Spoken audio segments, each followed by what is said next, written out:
ৰাভা লোককৃষ্টিৰ প্ৰচাৰ বিমুখ এজন নীৰৱ সাধক।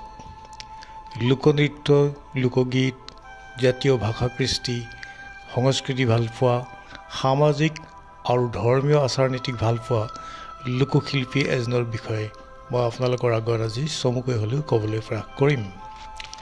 যিজনে 28 ফেব্ৰুৱাৰী ঠিক আজিৰ দিনটোতে চিৰকুমাৰ হৈ চিৰদিনৰ বাবে আমি বহু আত্মীয় স্বজন আৰু হেজাৰজন গুণমুগ্ধ লোকক এৰি অনন্ত ধামলৈ গুচি গৈছিল। মোৰ শ্ৰদ্ধাৰ খুৰাদেউৰ ৰচিত আৰু সুৰাৰোপিত সেই জনপ্ৰিয় গীতটি তেখেতে জীৱিত কালতে অনুমতি সাপেক্ষে আকাশবাণী গুৱাহাটী কেন্দ্ৰৰ পূবালীৰ সুৰ অনুষ্ঠানৰ জৰিয়তে গাবলৈ চেষ্টা কৰিছিলোঁ। আহকচোন মোৰ পূজনীয় খুৰাদেউৰ সৃষ্টিশীলতাৰ কিছু উমান লওঁ।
এই সৃষ্টিশীল নীৰৱ সাধকজনেই আছিল মোৰ শ্ৰদ্ধাৰ খুৰাদেউ গণপতি বাম।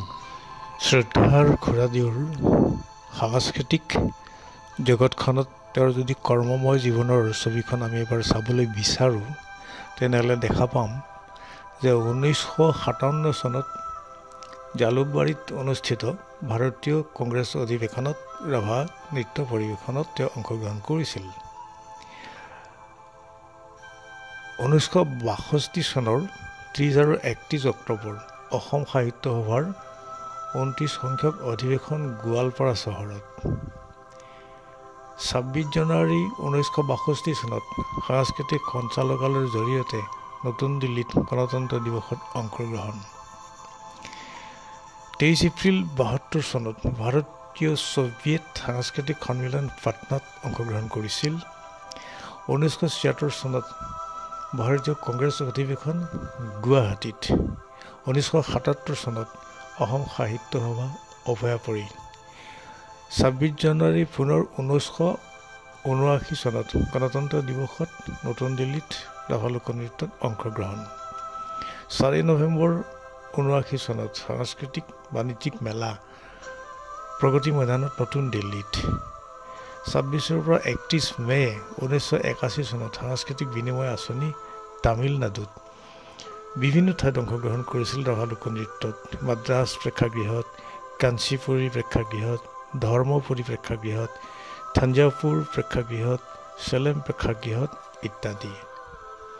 এইবোৰ তেখেতৰ আছিলে ৰাষ্ট্ৰীয় কাৰ্যসূচীত অংশগ্ৰহণ।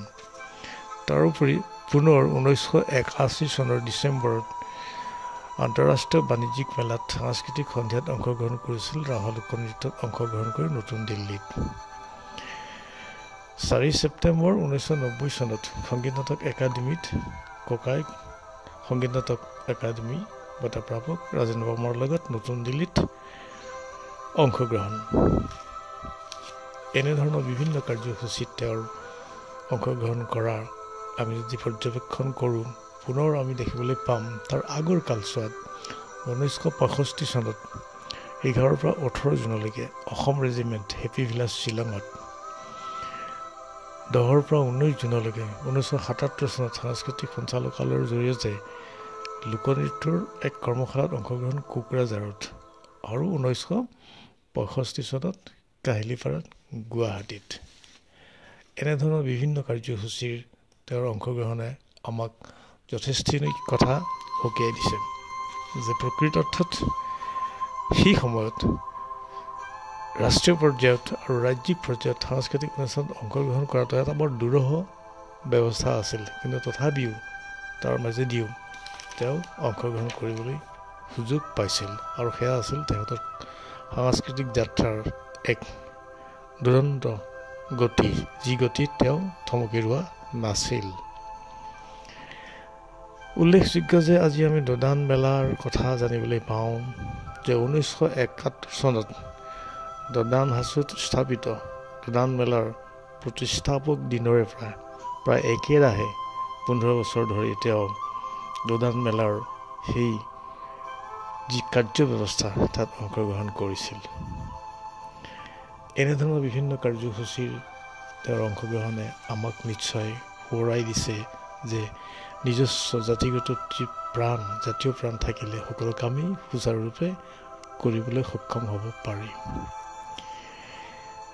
নিজৰ স্বৰচিত গীতৰ 2খন পুথি তেওঁ প্ৰকাশ কৰিছিল, আঙি খৰাং আঙি চাই ৰাভা লোকগীত আৰু এটি অসমীয়া মদাৰ সৰাপাহী।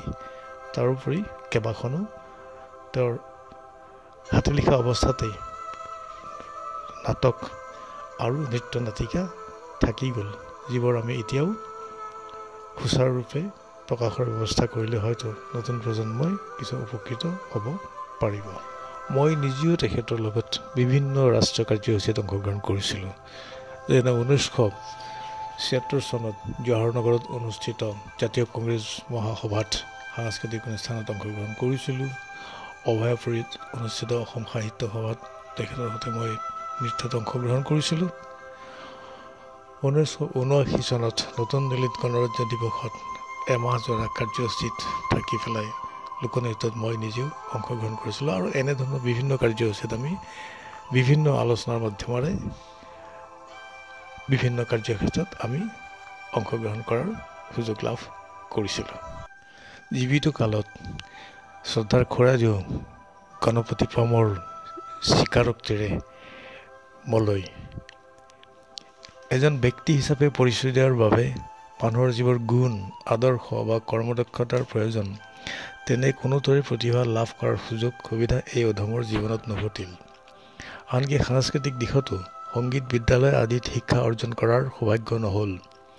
কেৱল মনৰ হেঁপাহ পূৰণ কৰি নিজেই আনন্দ পোৱাৰ মানসে মন গ'লেই হোৱাই নোহোৱাই গীত ৰচা, সুৰ সংযোগ কৰা, গোৱা, ভাৱ উদয় হ'লে মাজে সময়ে নৃত্য উদ্ভাৱন কৰা আৰু প্ৰয়োজন হ'লে আনকো নোচোৱা, অভিনয় চাই ভাল পোৱা, সুযোগ পালেই অভিনয়তে অংশ লোৱা, এইবোৰ ইচ্ছা আৰু উদ্দীপনা দেখি শুনিয়েই কেতিয়াবা লোকে অনুৰোধ কৰাত 2-এখন পঞ্চাংগ যাত্ৰা নাটক ৰচনা কৰিবলৈ সুযোগ পাইছিলোঁ।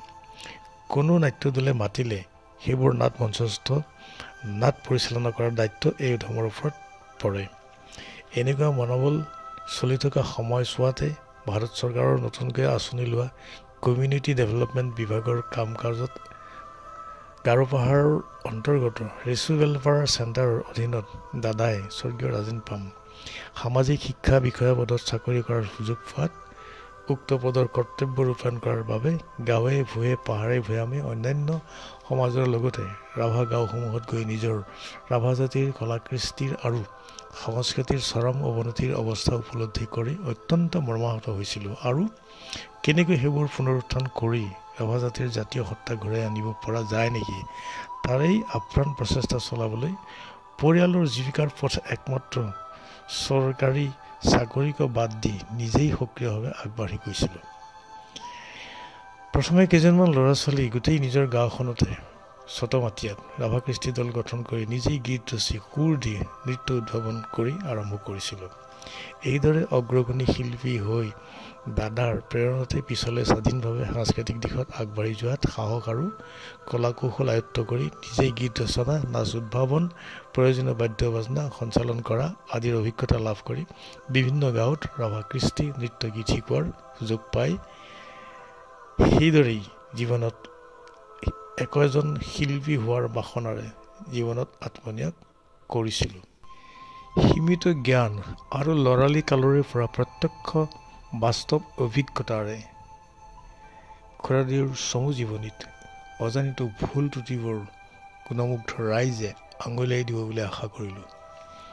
জাতীয় কৃষ্টিপ্ৰেমৰ এক নিদৰ্শন তেখেতৰ এটি গীতৰ কথাৰে গুণমুগ্ধ শ্ৰোতা জনতাৰ মাজলৈ উৎসৰ্গ কৰি খুৰাদেউৰ কৰ্মময় জীৱনৰ চমু আভাস সামৰিব বিচাৰিছোঁ।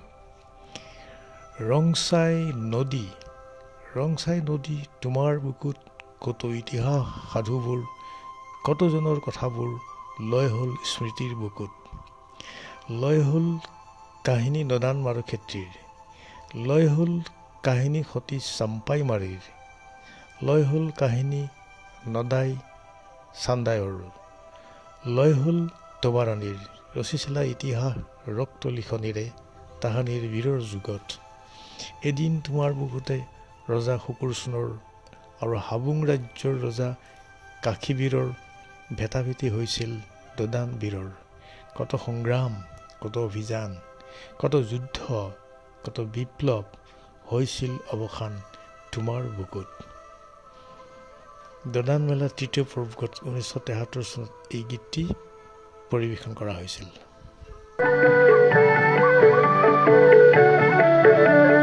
লামদানি পাথাৰে পানসু পাড়া, হাত ফাটে থয়ে পাৰে টানা